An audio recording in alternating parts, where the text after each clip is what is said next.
Security ഗാർഡിൻ്റെ തലയിൽ ഒരു കല്ലിട്ട് കൊന്നു. കല്ല് തലയിൽ വീണപ്പോൾ തന്നെ എല്ല് തൂങ്ങിപ്പോകുന്ന ഒരു ശബ്ദം ഞാൻ കേട്ടു, ചതഞ്ഞ ഒരു ശബ്ദം. ഞാൻ അവിടെ ഇട്ടു.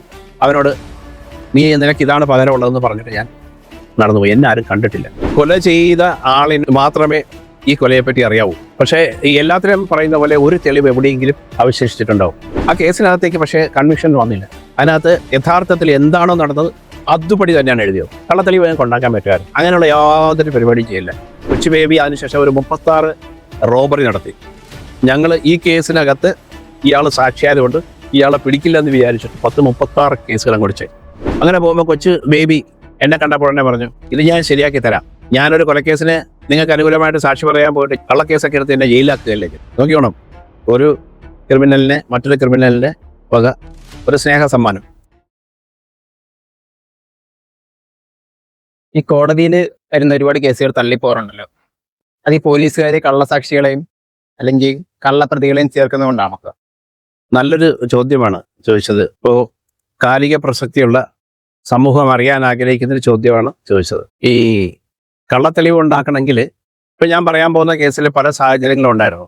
പ്രതിയെ കസ്റ്റഡി കിട്ടിയതിന് ശേഷം പല രീതിയിലും വേണമെങ്കിൽ കള്ളത്തെളിവുകൾ ഹാജരാക്കാം. പക്ഷേ അതൊരു നല്ല അന്വേഷണ ഉദ്യോഗസ്ഥന് ചേർന്നല്ല. നമുക്ക് കിട്ടുന്ന തെളിവുകൾ കുറച്ചാണെങ്കിൽ അതേപടി തന്നെ കോടതിയിൽ ഹാജരാക്കുക എന്നുള്ളതാണ് അതിൻ്റെ രീതി. ശരി, അതിനകത്ത് ശിക്ഷിക്കുന്നെങ്കിൽ ശിക്ഷിക്കട്ടെ, അങ്ങനെ ചെയ്യാവൂ നമ്മൾ. ഇപ്പം ഞാൻ ഈ പറയാൻ പോകുന്ന കേസ് വർഷങ്ങൾക്ക് മുമ്പ് ഞാൻ എറണാകുളം സൗത്തിൽ CA ആയിരിക്കുമ്പോൾ ഉണ്ടായ സംഭവമാണ്. അവിടെ ഒരു സെക്യൂരിറ്റി ഗാർഡിൻ്റെ തലയിൽ ഒരു കല്ലിട്ട് കൊന്നു.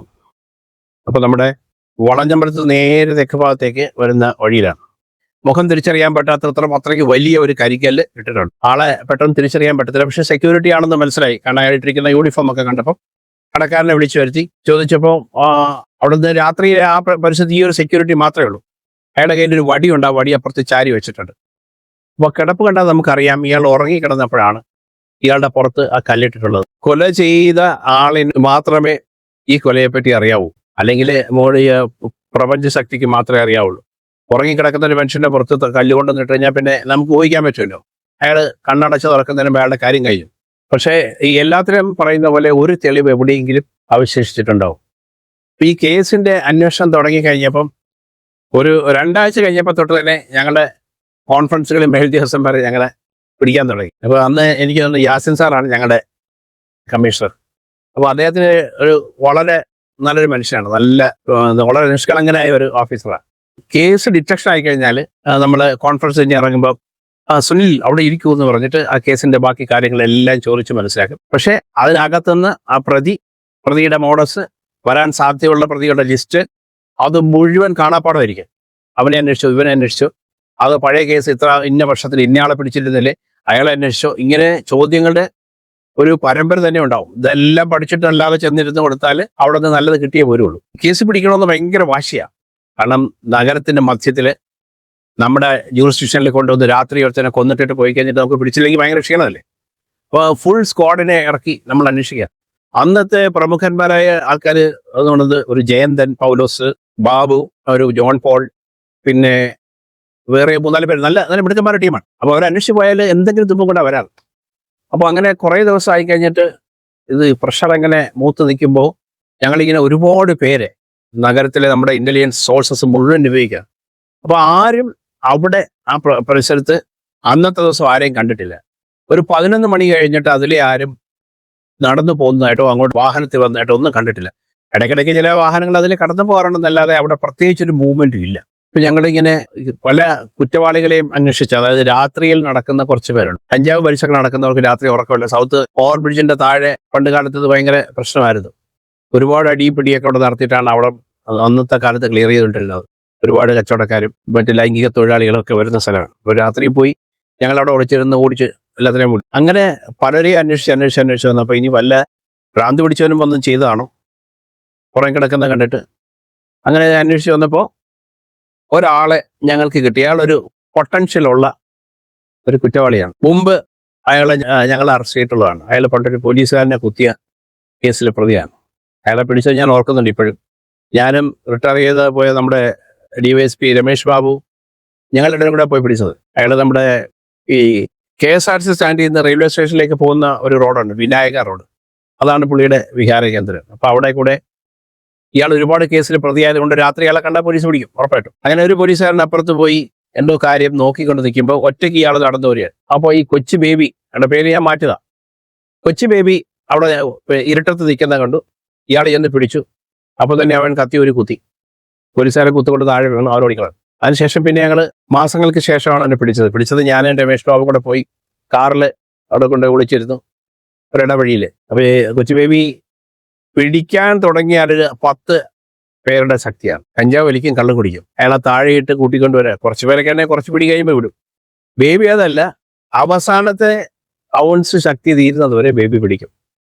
ഇനി വേണേ കടിക്കും, അല്ലെങ്കിൽ എന്തെങ്കിലും ആയുധം ഉണ്ടെങ്കിൽ പ്രയോഗിക്കും. അതാണ്. ഇവന്റെ കൈ കത്തി ഉണ്ടെന്ന് പറഞ്ഞ് എന്നെ പുറകിൽ നിന്ന് ഞാൻ പിടിച്ച് ഫ്രണ്ടിൽ പോയി പിടിച്ചു. ഞങ്ങൾ 3 പേരും കൂടെ നിലത്ത് വീണു. കാലിലെ മുട്ട തൊലിയൊക്കെ പോയി, പക്ഷെ വിട്ടില്ല. കഴുത്തിൻ്റെ ലോക്ക് നല്ല ശക്തമായ ലോക്കായിരുന്നുകൊണ്ട് കുറച്ച് കഴിഞ്ഞപ്പോൾ ശ്വാസം മുട്ടി പിടിച്ചുകൊണ്ടാണ് വന്നത്. അങ്ങനെ കീഴ്പ്പെടുത്തുന്നത് കൊണ്ട്, ഞങ്ങൾ കീഴ്പ്പെടുത്താൻ കഴിവുള്ളവരാണെന്ന് അറിയാവുന്നതുകൊണ്ട് മാത്രമേ ബേബി നമുക്ക് വഴങ്ങിത്തരുള്ളൂ. അല്ലെങ്കിൽ ബേബിയുടെ മനഃശാസ്ത്രം ഒന്ന് വേറെയാണ്. അവനെ പിടിക്കാൻ പറ്റിയ പോലീസുകാർ ജനിച്ചിട്ടില്ലെന്നും അവനോട് ചോദ്യം ചെയ്ത് കാര്യങ്ങൾ വെളിവാക്കാൻ കഴിവുള്ളവരില്ലെന്നും ഒക്കെ വീമ്പ് പറയുന്ന ഒരു വലിയ മഹാനാണ് അദ്ദേഹം. അന്യായ ആരോഗ്യം. അപ്പോൾ അന്ന് അവനെ കൊണ്ടുവന്നപ്പോൾ ഈ കുറച്ച് ബലം ഞങ്ങൾ കൂടുതൽ പ്രയോഗിച്ചത് കൊണ്ട് ഞങ്ങളോട് ദേഷ്യമുണ്ട്, പക്ഷെ എന്നാ പേടിയുണ്ട്. ഇപ്പം ഞങ്ങൾ ഇയാളെ കൊണ്ടുവന്ന് കഴിഞ്ഞപ്പം എന്നോട് പറഞ്ഞു, സാറിന് അറിയാമല്ലോ എന്നെ, ഞാൻ അങ്ങനെയൊന്നും പറയുന്നവനല്ല, എനിക്കൊരു പ്രയോജനമില്ലാതെ പറഞ്ഞതിനാ. അപ്പം ഞാൻ ചോദിച്ചു എന്താ വേണ്ടേ? എൻ്റെ പേരിലുള്ള കേസൊക്കെ റെഫർ ചെയ്ത് തരാമെങ്കിൽ ഞാൻ സത്യം പറയാം. അപ്പോൾ അതൊരു ബാർഗൈനിങ് ടെക്നിക്ക്, ഈ വിമാനം റാഞ്ചലൊക്കെ പോലത്തെ പരിപാടി. ഞാൻ പറഞ്ഞു അങ്ങനെയൊന്നും വേണ്ട, അല്ലാതെ നിനക്ക് പറയാൻ പൊന്നെ മനസ്സുണ്ടെങ്കിൽ ഞങ്ങളുടെ ഭാഗത്ത് നിന്ന് എന്തെങ്കിലുമൊക്കെ സഹായം ഉണ്ടാവും, അതല്ലാതെ ഒന്നുമില്ല, അങ്ങനെ വേണ്ട എന്ന് പറഞ്ഞു. പക്ഷെ ഞങ്ങൾ ഇയാളെ പോകാൻ പറ്റില്ല. അന്ന് അവൻ എന്തോ അത്യാവശ്യമുണ്ട്, പോയിട്ട് വല്ല ഒരു തെങ്ങണ്ട പണിയുമായിരിക്കും. അപ്പം വല്ലാത്ത ടെൻഷനായി അവന് പോകാൻ നേരത്ത്. എന്താണെന്ന് അറിയത്തില്ല. അതിന് പല ദിവസം സാറേ എന്നെ വിട. ഞാൻ പറഞ്ഞു വിടത്തില്ല, നിനക്ക് അറിയാവുന്ന കാര്യം പറഞ്ഞിട്ട് പോയാൽ മതി എന്നാണ്. അപ്പം എന്നോട് പറഞ്ഞ് എനിക്ക് 2 മേടിച്ചു തരാമെന്ന് ചോദിച്ചു. ഞാൻ പറഞ്ഞു പിന്നെന്താ, ഇപ്പം നീ തെറ്റൊന്നും ചെയ്തിട്ടില്ലോ, എനിക്ക് 2 മേടിച്ചു ഞാൻ. അപ്പോൾ എന്നാലേ എനിക്ക് പറയാൻ പറ്റുള്ളൂ. ഞാനിപ്പോൾ സ്കൂളുകാരനോട് പറഞ്ഞു ചോദിച്ചാൽ ഇവനെ കൊണ്ടുപോയി ആ ബാറുകാരനൊക്കെ ഒന്ന് ഇവിടെ കൂടെ ഇരിക്കണേ, നോടിക്കളയത്. അവൻ 2 കുടിച്ചോട്ടെ, പൈസ നമ്മൾ കൊടുക്കുക. നമുക്ക് ഈ കേസിൽ തെളിവ് വേണം. ഇവൻ എന്തെങ്കിലും അറിയാമെങ്കിൽ പറയണം. ഇവൻ എന്തോ അറിയാം, ഇവനല്ലേ ഏതായാലും. ഇവൻ്റെ കോൺഫിഡൻസ് കാണുമ്പോൾ നമുക്കറിയാം. അവിടെ ചെന്ന് ബാറുകാരനെ ഇവനെ കണ്ടപ്പോൾ തന്നെ ഇവന് പേടിയാ. അയാളപ്പോൾ തന്നെ ഇത് കൊണ്ടുവന്ന് കൊടുത്തു. പോലീസുകാരവിടെ സൈഡിൽ നിന്നു. ഇവൻ 2 കഴിച്ചതിന് ശേഷം അവൻ പറഞ്ഞ് എനിക്ക് പ്രതിയെ അറിയാം, ഞാൻ അവൻ്റെ പേര് പറയാം, വാ പുറത്തേക്ക് ഇറങ്ങാൻ പറഞ്ഞു. വന്നു. എന്നിട്ട് അവൻ അന്ന് രാത്രി മോഷ്ടിക്കാൻ പോകുന്ന വീടിൻ്റെ പരിസരത്ത് അവൻ ചെന്നിട്ട് അവൻ ഒറ്റ ചാട്ടത്തിൽ മതിലടിയാത്തുക. ഇവരും പുറകെ കയറും. അവൻ അവിടെ മതിലിൽ നിന്നിട്ട്, അപ്പോൾ ആ വീടിൻ്റെ വാതിക്കലേക്ക് പോകുന്ന വഴിയാ. അവിടെ നിന്ന് നോക്കിയാൽ ഈ ആള് മരിച്ചു കിടക്കുന്ന സ്ഥലം കാണാം. അപ്പോൾ അവൻ പറഞ്ഞു ഞാൻ ഇവിടെ വന്നു, ഈ വീടിനകത്ത് കയറി. അപ്പോൾ അവിടെ വീട്ടിൽ അവർ ഉറങ്ങിയിട്ടില്ലെന്ന് തോന്നിയോണ്ട് ഞാൻ ഇരുട്ടത്ത് പതുങ്ങി നിന്ന് ഞാൻ നോക്കുമ്പോൾ ഇവനെ എനിക്ക് നേരത്തെ പരിചയമുള്ളവരാണ്. ഇവൻ ഇടയ്ക്കിടയ്ക്ക് ചെറിയ മോഷണങ്ങളൊക്കെ നടത്തുകയും ജയിലിൽ കിടക്കുകയൊക്കെ ചെയ്തിട്ടുണ്ട്, എനിക്കറിയാം. അവനൊരു കല്ലെടുത്തുകൊണ്ട് വരുന്നത് കണ്ടു. ഈ കല്ല് കൊണ്ട് എവിടെ പോകാണെന്ന് ചോദിച്ചെങ്കിൽ ഇപ്പോൾ ഇവൻ ആടിയാണ് വരുന്നത്. അപ്പോൾ അടിച്ച് സെറ്റായിട്ട് നിൽക്കുകയാണ് എന്ന് മനസ്സിലായി. കള്ളും കുടിച്ചിട്ടുണ്ട്, ഇപ്പോൾ വലിക്കുകയും ചെയ്യും. അല്ലാതെ ആ കല്ല് പൊക്കാൻ പറ്റത്തില്ല, അത്രയ്ക്ക് വെയിറ്റ് ഉള്ളൊരു കല്ല് ഇവൻ താങ്ങി പിടിച്ച് അവിടെ കൊണ്ടുവന്നിട്ട് ഈ ആളിൻ്റെ അടുത്ത് കൊണ്ടുവന്ന് താഴെ പതുക്കെ ഒന്ന് വെച്ച്, എന്നിട്ട് അവനൊന്ന് നിവർന്ന് നിന്ന് അങ്ങോട്ടും ഇങ്ങോട്ടൊക്കെ നോക്കിച്ച് ഈ കല്ല് പൊക്കിയെടുത്ത് ഈ ആളിൻ്റെ പുറത്തേക്ക് ശക്തമായിട്ട് വലിച്ചെറിയാൻ പറ്റത്തില്ല, അങ്ങോട്ടേക്ക് ഇട്ടു. ഇട്ടപ്പം മറ്റയാളുടെ ഭാഗത്ത് എന്തോ ഒരു ഞരക്കമോ ഒരു കരച്ചിലോ പോലെ എന്തോ ഒന്ന് കേട്ടു. ഇവൻ അവിടെ നിന്ന് കുറച്ചു നേരത്തിന് എന്തൊക്കെയോ അവനോട് സംസാരിച്ചു. ഈ കല്ല് വീണ ആളുടെ അനക്കം അപ്പോഴേ തീർന്നു. അവിടെ എന്തോ പറഞ്ഞതിന് ശേഷം പതുക്കെ നടന്ന് ഞാൻ ഈ ഒളിച്ചിരിക്കുന്ന മതിൽക്കെട്ടിൻ്റെ അടുത്തില്ല. അപ്പോൾ അതിൻ്റെ തൊട്ട് കൊടുക്കുക ലൈറ്റ് ഉണ്ട്, കടകളിലൊക്കെ ലൈറ്റ് ഉണ്ട്. അതിൻ്റെ കീഴേ കൂടെ അവൻ പതുക്കെ ആടി പോകുന്നത് ഞാൻ കണ്ടു. ആൾ ഇന്നതാണ്, പക്ഷെ ഇവിടെ അല്ല താമസം, ഇന്ന സ്ഥലത്താണ്. ഇനി ഇവൻ നമ്മളെ പറ്റിച്ചാണ്, ഇവൻ ഞങ്ങളുടെ നല്ല വൈരാഗ്യമുള്ളവനാണ്. അപ്പോൾ ഞാൻ ചോദിച്ചു നീ ഇത് കോടതി ചോദിച്ചാൽ പറയുമെന്ന് ചോദിച്ചു. പിന്നെന്താ സാറേ എനിക്ക് പറയുന്നത് എന്താ കുഴപ്പം, അവനൊരു സാധുവല്ലേ, അയാളെ വെറുതെ കൊന്നതല്ലേ. ഞാൻ ചോദിച്ചു നിനക്കൊരു മനസാക്ഷിയൊക്കെ ഉള്ള ആളാണല്ലേ, അങ്ങനെയല്ലല്ലോ എനിക്ക് തോന്നിയിട്ടുള്ളത്. ചില സമയത്ത് നിങ്ങളുടെ പെരുമാറ്റം പോലെ ഇരിക്കും എന്നൊക്കെ പറഞ്ഞ് നമ്മളെ ഒരു ഉപദേശമൊക്കെ തന്നു. ഇപ്പം പോയി ഞങ്ങൾ അയാളെ പോയി പൊക്കിക്കൊണ്ടു കഴിഞ്ഞപ്പം ഫുൾ മദ്യപാനി, അതുപോലെ ഡ്രഗ് കഴിക്കുന്നൊരുത്തൻ. ഡ്രഗ് എന്ന് പറഞ്ഞാൽ കഴിക്കുന്നതല്ല, വലി ഈ ചുണ്ടൻ ഈ സാധനം എടുക്കാതെ വലിച്ചോണ്ടിരിക്കുന്ന ഒരുത്തനാണ്. അപ്പോൾ ഫുൾ ടൈം വേറെ ലോകത്താണ് ഇവൻ. എന്നെ ഞങ്ങൾ കൊണ്ടുവന്ന് ചോദിച്ചപ്പോൾ ഇവൻ പറഞ്ഞു എനിക്കൊന്നും അറിയത്തില്ല, ഞാനിവിടേക്ക് വന്നിട്ടില്ല, നിങ്ങളെങ്ങനെ കണ്ടെന്നെ, എന്നെ അറിയത്തില്ല, ഞാൻ പിന്നെ പല കേസിലും എനിക്കറിയാവുന്നതാണ്, പോലീസുകാർ വെറുതെ വയ്ക്കണ ഞാനല്ലാന്ന്. അപ്പോൾ ഞങ്ങൾ പിന്നെ അവൻ്റെ അടുത്ത് മറ്റു മാർഗങ്ങളൊന്നുമില്ല. അപ്പം ഞാൻ അന്നത്തെ ദിവസം രാവിലെ ഇവനെ പിടിച്ചതാ. ഇപ്പോൾ രാത്രി കഴിഞ്ഞ് പിറ്റേ ദിവസം നേരം വെളുക്കുമ്പോഴത്തേക്ക് 24 മണിക്കൂറാവും. അപ്പോൾ അതിനു മുമ്പ് ഇവൻ പറഞ്ഞില്ലെങ്കിൽ എന്ത് ചെയ്യും? പിന്നെ വിട്ട് പിന്നെ സർവൈലൻസ് വെച്ച് രണ്ടാമത് നോക്കണം.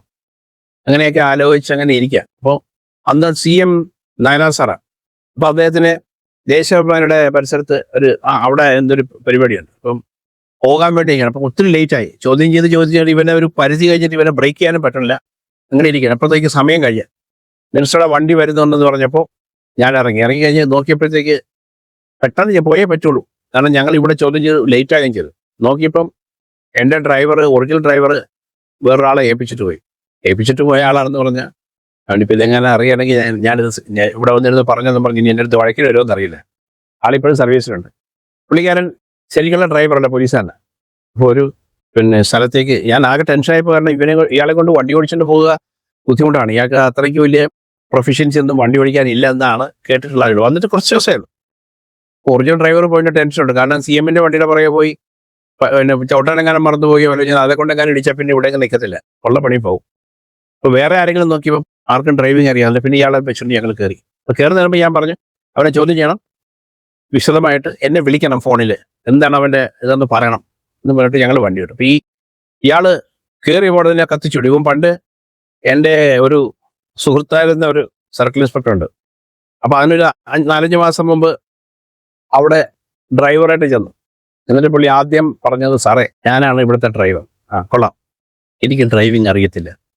അപ്പോൾ ഇന്ന് പിന്നെ തിരുത്താൻ വന്നത് വയ്ക്കും എനിക്ക് വേണ്ടാന്ന് പറഞ്ഞു. അപ്പോൾ അങ്ങനെ എന്നെ വിട്ടുകളയും സാറേ, എനിക്ക് സ്റ്റേഷനിലിരുന്ന് കേസൊന്നും എഴുതാൻ അറിയത്തില്ല. അപ്പോൾ എന്നെ എങ്ങും കൊള്ളിക്കുന്നില്ല, ഞാൻ ഇവിടുന്ന് ഡ്രൈവിംഗ് പഠിച്ചോളാം, കുറച്ചൊക്കെ എനിക്ക് ബാലൻസ് ഒക്കെ ഉണ്ട്, സാർ എന്നെ ഓടിച്ചു കളയില്ലെന്ന് പറഞ്ഞു. അപ്പോൾ എൻ്റെ സുഹൃത്ത് ഒരു നല്ല രസികനായ ഒരു സർക്കിൾ ഇൻസ്പെക്ടറാണ്. അപ്പോൾ ചേട്ടാ നീ എന്നെ കൊല്ലാൻ കൊന്നാണോ? ശരി, നിനക്ക് ഞാൻ ട്രെയിനിങ് തരാം എന്നൊക്കെ പറഞ്ഞ് രാത്രിയൊക്കെ പോകുമ്പോൾ ആരെങ്കിലും എക്സ്പേർട്ട് ആയിട്ടുള്ള ഡ്രൈവർമാരുടെ കൂടെ ഓടിച്ച് പഠിക്കണം എന്നൊക്കെ പറഞ്ഞ്. അപ്പോൾ പെട്ടെന്നൊരു കോൾ വന്നു, വണ്ടി എടുക്കാൻ പറഞ്ഞു. ഇദ്ദേഹം കയറി, CAയും കയറി. ഇറങ്ങി പുറത്തേക്ക്, റൂറൽ ഏരിയ എറണാകുളം. അപ്പോൾ അവിടെ നിന്ന് താഴേക്ക് ഇറങ്ങി വന്നാൽ റൈറ്റിലേക്ക് ടപ്പുന്നൊരു ചെറിയ പാലമാണ്. അപ്പോൾ ഈ CI സൈഡിൽ വെച്ച് വേഗം പോട്ടെ എന്ന് ഇദ്ദേഹം സ്പീഡ് കൂട്ടി. ആ പാലത്തിന്റെ സൈഡിൽ വന്നിട്ട് തിരികെ തന്നെ വരും വണ്ടി നേരെ പോകുന്നുണ്ട്. CI ചാടി പിടിച്ച് വണ്ടി പാലത്തോട്ട് വെട്ടിച്ച്. അതോടുകൂടി ഇയാൾ വരണ്ടു. ഈ ചെറിയ പാലത്തെ കൂടെ വണ്ടി കുതിച്ച് പായാന്ന് പറഞ്ഞു. എതിർവശത്ത് കൂടെ ഒരു സൈക്കിളിലെ ജുബായിട്ടൊരാൾ വരുന്നുണ്ട്. നേരെ അങ്ങോട്ടേക്ക് ചെന്നു. അയാൾ വണ്ടിയുടെ അകത്തേക്ക് നോക്കുന്നത് കൊണ്ട് പിന്നെ അയ്യോ എന്നും പറഞ്ഞ് നേരെ തോട്ടിലേക്ക് ചാടി. വണ്ടി ഇടിച്ചിട്ട് സൈക്കിൾ പൊങ്ങി അതും തോട്ടിലേക്ക് പോയി. അപ്പുറത്ത് കൊണ്ടുചെന്ന് രണ്ടുപേരും കൂടെ പരിശ്രമിച്ച് വണ്ടി നിർത്തി. നീ എന്തേ കാണിച്ചതെന്ന് ചോദിച്ചു. അപ്പോൾ തോട്ടിൽ കിടക്കുന്ന ആൾ പറഞ്ഞു, സാറേ വഴക്ക് പറയുക എൻ്റെ മകനാണെന്ന് പറഞ്ഞു. ഇപ്പോൾ ഇവൻ്റെ അപ്പൻ അവിടെ താമസിക്കുന്നുണ്ട്. അപ്പോൾ ഇവനാണ് വണ്ടി ഓടിക്കുന്നത് കണ്ട് എടുത്ത് പുള്ളി ചാടിയതാണ്. അതാണ് ഡ്രൈവർ. ഈ ഡ്രൈവർ നമ്മളെ കൊണ്ട് പറക്കാണ്. അപ്പോൾ ഞാൻ സകല ദൈവങ്ങളെയും വിളിക്കുന്നത്, ദൈവമേ നായനാർ സാറിനെ രക്ഷിച്ചോണ്ടേ, ഇവനിൽ നിന്ന് എന്നെ രക്ഷിക്കും എന്നൊക്കെ പറഞ്ഞു. അല്ലാത്തൊരു ടെൻഷൻ ഞാൻ ഇപ്പോഴും ഓർക്കുന്നുണ്ട്. ആ ദിവസത്തെ മാനസികാവസ്ഥയ്ക്ക് അവിടെ കൊണ്ടുചെന്ന് ആ പോലീസ് ജീപ്പിൻ്റെയൊക്കെ ഇടയിൽ കൊണ്ടുവന്ന് എങ്ങനെയോ കുത്തി കയറ്റി വെച്ച് ഞാൻ ചാടി ഇറങ്ങി. അദ്ദേഹത്തിന് എൻ്റെ കൂടെ അകത്തേക്ക് പോയി. ഞാൻ അഞ്ച് പറഞ്ഞ് ഫോൺ വിളിച്ചിട്ട് വേറൊരു ഡ്രൈവർ വരാൻ പറയണം, നീ ഇദ്ദേഹത്തിൻ്റെ കൂടെ ഓടിക്കരുന്നോ. അവിടെ ഇരിക്കുമ്പോൾ എൻ്റെ ഗേന്തം വിളിച്ച്, സാർ ഇവന് വിഡ്രോവൽ സിംറ്റംസ് തുടങ്ങിയിട്ടുണ്ട്, ഇവിടെ കിടന്ന് കരയുന്നുണ്ട്, തല ഭിത്തിയിലടിച്ച്, നാക്കിൽ നിന്നൊക്കെ വെള്ളം വരുന്നുണ്ട്, നാക്ക് കടിച്ച് മുറിക്കും, മരിക്കുമെന്നൊക്കെ പറഞ്ഞ് ഇവിടെ ഭയങ്കര പരിപാടിയാണ്. അപ്പോൾ അവന് വലിക്കാൻ എന്തെങ്കിലും വേണം, അല്ലെ കള്ള് വേണം, രണ്ടിലൊന്ന് വേണം, അതാണ് അവൻ്റെ ആവശ്യം. എന്നെ കൊല്ലാൻ കൊണ്ടുവന്നിരിക്കണമെന്ന് പറഞ്ഞ് ഇവിടെ പിടിയും വലിയൊക്കെ ആണെന്നോ. അപ്പോൾ എനിക്ക് പെട്ടെന്ന് ഐഡിയ തന്നേ. ഞാൻ പറഞ്ഞ ഒരു കാര്യം ചെയ്യും, അവന് കള്ള് കൊടുക്കാമെന്ന് പറയും. ഒരു ബിരിയാണി അവിടെ വാങ്ങിച്ചിട്ട് ഇരിക്കുക, അവരോട് പറയാം നന്നായിട്ട് കുളിച്ച് ബിരിയാണി കഴിക്കുക. അപ്പോൾ പറഞ്ഞ് ബിരിയാണി കഴിക്കാൻ ചോദിച്ചു പറഞ്ഞ് ബിരിയാണി കഴിക്കണമെങ്കിൽ 2 തന്നാലേ കഴിക്കുള്ളൂ ബിരിയാണിക്ക് മുമ്പ്. അത് കഴിഞ്ഞാൽ കഞ്ചാവ് വീടിയും വേണം. അപ്പോൾ ഞാൻ പറഞ്ഞ് സമ്മതിച്ചേക്ക്, കൊടുക്കാമെന്ന് പറയും, വീടിയൊന്നും കൊടുക്കണ്ട, കള്ള് കൊടുക്കാമെന്ന് പറയാൻ പറഞ്ഞു. അപ്പോൾ അവരോട് വെച്ച് പറഞ്ഞ് നിനക്ക് സാറ് പറഞ്ഞു നീ കള്ള് കുടിച്ചോളാൻ പറഞ്ഞു. ഇപ്പോൾ മേടിച്ചത്. അപ്പോൾ ഇവൻ്റെ അടുത്ത ചോദ്യം, ഞാൻ സത്യം പറഞ്ഞാൽ സാറിന് പ്രൊമോഷൻ കിട്ടുമെന്ന് ചോദിച്ചു. എനിക്ക് സന്തോഷം കൊണ്ട് മതി ഉറക്കാണ്. ഈ അത്രയും സമയം കള്ള് കിട്ടാതെ ഇരുന്ന് കൊണ്ടുള്ള ആ ഒരു വെപ്രാളം, നമുക്ക് അത് കുടിച്ച് അങ്ങനെ സിറ്റുവേഷൻ ആയവർക്ക് അത് മനസ്സിലാവുള്ളൂ എന്നാണ് പറഞ്ഞത്. അവൻ പറഞ്ഞു, സാറേ എന്നാൽ ഞാൻ സത്യം പറയാം, സാറ് സാധനം മേടിച്ചോണ്ടാൻ പറഞ്ഞു. ഇയാൾ എന്നെ വിളിച്ചു. ഞാൻ പറഞ്ഞു നീ അവിടെ മേടിച്ചിട്ട് കുപ്പിയോടെ കൊണ്ടത് വെക്കേ, കൊടുക്കരുത്. ഇവനെ പറയുമോ നോക്കണത്. അപ്പോൾ ഒരു ബിരിയാണി പുതിയത് ഫ്രഷ് ചൂട് ആവി പറക്കുന്നൊരു ബിരിയാണി അവിടെ എടുത്ത് വെച്ച് കുളിക്കാൻ പറ. അവിടെ പൊരിച്ചാലകത്ത് കയറി ഇവനെ കുളിപ്പിച്ച് തോർത്തി റെഡിയാക്കിക്കൊണ്ട്, അതൊക്കെ ജയന്തൻ ചെയ്യണ കാരണം. വീട്ടിൽ മക്കളെ കുളിപ്പിക്കുന്നതിനേക്കാളും കാര്യമായിട്ട് എണ്ണയിട്ട് നല്ല ഗംഭീരമായിട്ട് കുളിപ്പിച്ചിട്ട് കൊടുത്തു കൊണ്ടിരുന്നു. അവിടെ ഒന്ന് കസേര ഇരുത്തി ബിരിയാണി അവിടെ എടുത്ത് വെച്ചു. ഇനി നീ സത്യം പറ, കള്ളു തരാമെന്ന്. അവൻ പറഞ്ഞു, സാറേ ഞാനാണ് കൊന്നു. എന്താ കാര്യം എന്ന് ചോദിച്ചു. അപ്പം പറഞ്ഞ് ഞാൻ ഇതിലെ രാത്രി അങ്ങോട്ടും ഇങ്ങോട്ടൊക്കെ സഞ്ചരിക്കുന്നത് ഇവന് ഇഷ്ടമല്ല, പിന്നെ ഒരു ദിവസം ഇയാൾ അവിടെ ഇരുന്നുറങ്ങുമ്പോൾ ഞാൻ ചെന്ന് ഇവൻ്റെ പൂട്ടെ പിടിച്ചു. ഇവർ ചോദിച്ചു പൂട്ടെ പിടിച്ചെന്തിനാ? പൂട്ടെ പിടിച്ചത് പതുക്കെ പൂട്ടൊന്ന് പൊളിച്ച് നോക്കാനാണ് സാറേ. അതിനകത്ത് ഒരുപാട് ലക്ഷക്കണക്കിന് രൂപയുടെ പിന്നെ മൊബൈൽ ഫോണും കുറേ സാധനമൊക്കെ ഇരിപ്പുണ്ട്. അതെടുത്തുകൊണ്ട് പോകാനാണ് വാരിക്കൊണ്ട് പോകാൻ ഞാൻ ചാക്കോട്ടാ ചെന്നത്. എന്നിട്ട് അവൻ ഉണർന്ന് എന്നെ അവൻ്റെ കയ്യിലിരുന്ന ആ വലിയ വടി വെച്ച് എൻ്റെ പുറത്ത് പൊട്ടക്കി അടിച്ചു. സാറേ 8-10 അടി.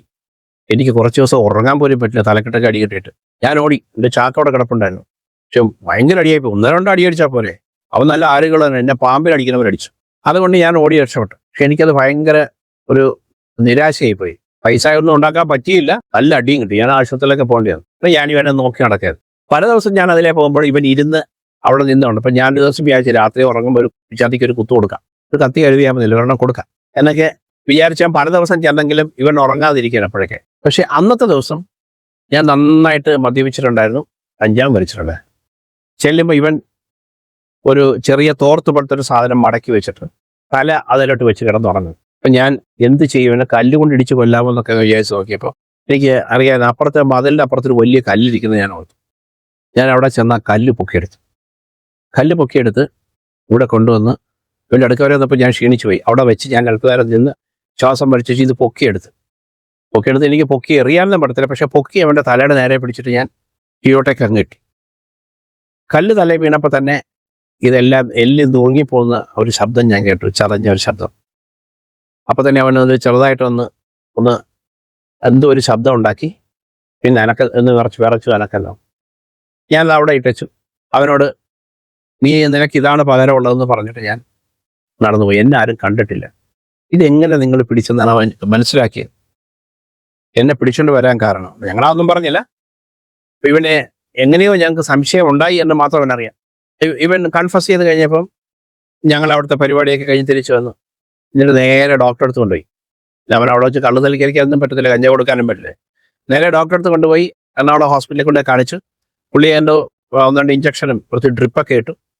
പിറ്റേ ദിവസം രാവിലെ വരെ അവിടെ സൂക്ഷിച്ചു. ഞങ്ങൾ രാവിലെ എന്നെ കോടതിയിലേക്ക് റിമാൻഡ് എഴുതി കൊടുത്തു. ആ കേസിനകത്തേക്ക് പക്ഷേ കൺവിക്ഷൻ വന്നില്ല. അതിനകത്ത് യഥാർത്ഥത്തിൽ എന്താണോ നടന്നത് അതുപടി തന്നെയാണ് എഴുതിയത്. കള്ളത്തെളിവ് കൊണ്ടാക്കാൻ പറ്റുമായിരുന്നു. അങ്ങനെയുള്ള യാതൊരു പരിപാടിയും ചെയ്യില്ല. നമ്മുടെ മനസാക്ഷിക്ക് ചില സമയത്ത് ഇങ്ങനെ ചെയ്യുന്നത് ഒരു നല്ല ശീലമല്ല എന്ന് വിചാരിച്ചല്ലേ.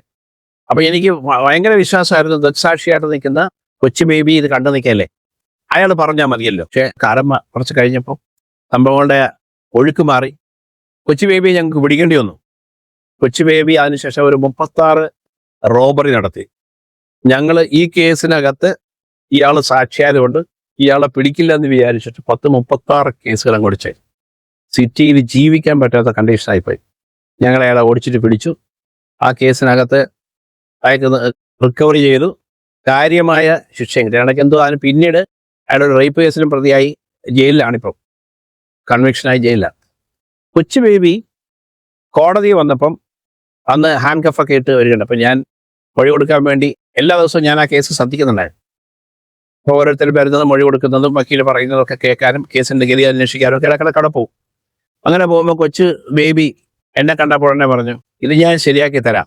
ഞാനൊരു കൊലക്കേസിന് നിങ്ങൾക്ക് അനുകൂലമായിട്ട് സാക്ഷി പറയാൻ പോയിട്ട് കള്ളക്കേസൊക്കെ എടുത്ത് എന്നെ ജയിലാക്കുകയല്ലേ ചോദിച്ചു. അപ്പോൾ ഞാൻ പറഞ്ഞു കള്ളക്കേസല്ലല്ലോ, തന്നെ പിടിച്ച് തരടക്കുന്ന റിക്കവറി വരെ നടത്തിയില്ലേ, പിന്നെ ഇങ്ങനെ കള്ളക്കേസാണ്, അത് ഞാനിപ്പോൾ ശരിയാക്കി തരാമെന്ന് പറഞ്ഞു. അപ്പോൾ എനിക്ക് മനസ്സിലായി കേസ് പോയി. അയാൾ അവിടെ പോയിട്ട് കണ്ടില്ല പോലീസ് വെറുതെ വെച്ചാണെന്ന് പറയും. അതുപോലെ തന്നെ അവിടെ കയറിയെന്ന് പറഞ്ഞു എന്നെ വെറുതെ പിടിച്ചോണ്ട് വന്നാണ്, എന്നെ തല്ലി ആണ് ഇയാളുടെ പേര് പറയിപ്പിച്ചത്, ഇയാൾ നിരപരാധിയാണ്. നോക്കിക്കോണം, ഒരു ക്രിമിനലിനെ മറ്റൊരു ക്രിമിനലിൻ്റെ വക ഒരു സ്നേഹ സമ്മാനം. ഇത് പോലീസ് എൻ്റെ പേര് പറഞ്ഞു, ഞാൻ മർദ്ദക വീരനാണ്, ഞാൻ ഭയങ്കര വൃത്തികെട്ടവനാണ്, എപ്പോൾ കണ്ടാലും ഞാൻ അയാളെ പിടിക്കും. അയാൾ ചെയ്യുന്ന കുറ്റകൃത്യങ്ങളെയൊക്കെ പറ്റി അയാൾക്ക് ഒരു റിഗ്രറ്റ് ഇല്ല. ആൾക്കാരെ കുത്തും, രാത്രി വീടുകളിൽ കയറി കഴിഞ്ഞാൽ എന്തെങ്കിലും ചെയ്യും, ഇനി സ്ത്രീകളെ ഉപദ്രവിക്കുന്നതിനൊരു മടിയില്ല. അപ്പോൾ അതുകൊണ്ട് ആ റേപ്പ് കേസിൽ പിന്നീട് ഞങ്ങൾ AC ആയിരിക്കുന്ന സമയത്താണ് ആ കേസുണ്ടായത്. അന്ന് ഞാൻ പിടിച്ചപ്പോഴും സുനീഷും ഞാനും കൂടെ പിടിച്ചത്. ചോദ്യം ചെയ്യാൻ ചെന്നപ്പോൾ എന്നോട് ഇതേ ചോദ്യം ചോദിച്ചു. എന്നെ പുറകെ തന്നെ നടക്കേണ്ടതായിരുന്നു. പക്ഷെ അതിനൊക്കെ എല്ലാ എവിഡൻസുള്ള കേസിലാണ് ശിക്ഷിച്ചൊക്കെ പോയത്. അപ്പോൾ ഇത്രയും റോബറി ചെയ്ത ഒരാളിനെ രക്ഷിച്ചിട്ട് ഈ ഒരു മർഡർ കേസ് ശിക്ഷിപ്പിക്കേണ്ട ഒരു കാര്യമില്ലല്ലോ. അവിടെ സത്യസന്ധമായിട്ട് തന്നെ ആയിട്ട് എൻ്റെ വഴിക്ക് തന്നെ പൊക്കോട്ടയം തീരുമാനിച്ച് ആ കേസ് വെറുതെ വിട്ടു. പക്ഷേ ഇയാൾക്ക് അതിനുശേഷം ശിക്ഷ കിട്ടി. ഞങ്ങളങ്ങനെ ഈ കള്ളത്തെളിവുണ്ടാക്കി ശിക്ഷിപ്പിക്കുന്ന ആൾക്കാരല്ല. നമ്മൾ അധ്വാനിക്കണം അതിൻ്റെ പുറകെ നിന്ന്. കുറേ മെനക്കെട്ട് കഴിയുമ്പോൾ നമുക്ക് തന്നെ എവിഡൻസ് വന്നു ചേരും. അത് ഭംഗിയായി അവതരിപ്പിക്കുക എന്നുള്ളതാണ്. അപ്പം കേസിന് പക്ഷേ പ്രതിക്ക് ശിക്ഷ കിട്ടുന്നതാണ് നമുക്ക് സംതൃപ്തി. ആ കേസ് ഡിറ്റക്ഷൻ ആയപ്പം യാസിൻ സാറിൻ്റെ കേസ് ചെന്നു, യഥാർത്ഥ കാര്യങ്ങളൊക്കെ ബോധ്യപ്പെടുത്തി കഴിഞ്ഞപ്പം ഒരു ചിക്കൻ റോളും വാങ്ങിച്ചെന്ന് കൂടെയുള്ളവർക്കൊക്കെ വാങ്ങിക്കൊടുത്ത് സന്തോഷമായിട്ട് പോന്നു. എൻ്റെ കൂട്ടത്തിലുള്ള സ്ക്വാഡുകാരെ ഞാൻ ഇപ്പോഴും ഓർക്കുന്നു. ജയന്തൻ മരിച്ചുപോയി, ബാബുവും മരിച്ചുപോയെന്ന് തോന്നുന്നു. പക്ഷേ അന്നുണ്ടായിരുന്ന സേവിയർ എനിക്ക് ഓർമ്മയുണ്ട്. എപ്പോഴും ഈ കണ്ണെഴുതിയതുപോലെ ഇരിക്കുള്ളൂ സേവിയർ, ജോൺ പോൾ, മമ്മാലി, അങ്ങനെയൊക്കെ കുറച്ച് നല്ല ടീമാണുള്ളത്. അവരുടെയൊക്കെ സഹകരണത്തോടു കൂടിയാണ് ഞങ്ങൾക്ക് ആ കേസ് ഡിറ്റക്ഷൻ ആക്കിയത്. പക്ഷേ ശിക്ഷിപ്പിക്കാൻ കഴിഞ്ഞില്ല. കള്ളക്കേസ് എടുക്കുന്ന ഒരു സംവിധാനം ഇല്ല. ഞങ്ങളെപ്പറ്റി ഒരുപാട് അലിഗേഷൻ പറയും, പക്ഷെ അതൊന്നും ശരിയല്ല. ഈ കേസിന്റെ അകത്ത് പോലീസ് നായയുടെ സേവനം ഉപയോഗിച്ചിരുന്നു. പോലീസ് നായയുടെ സേവനം ഉപയോഗിച്ചിരുന്നു. പോലീസ് നായ ഞങ്ങൾ ഉപയോഗിച്ചിട്ട് അത് മണം പിടിച്ചിട്ട് കുറേ ദൂരം വന്ന് ഒരു ബസ് സ്റ്റോപ്പിൽ വന്ന് നിന്നു.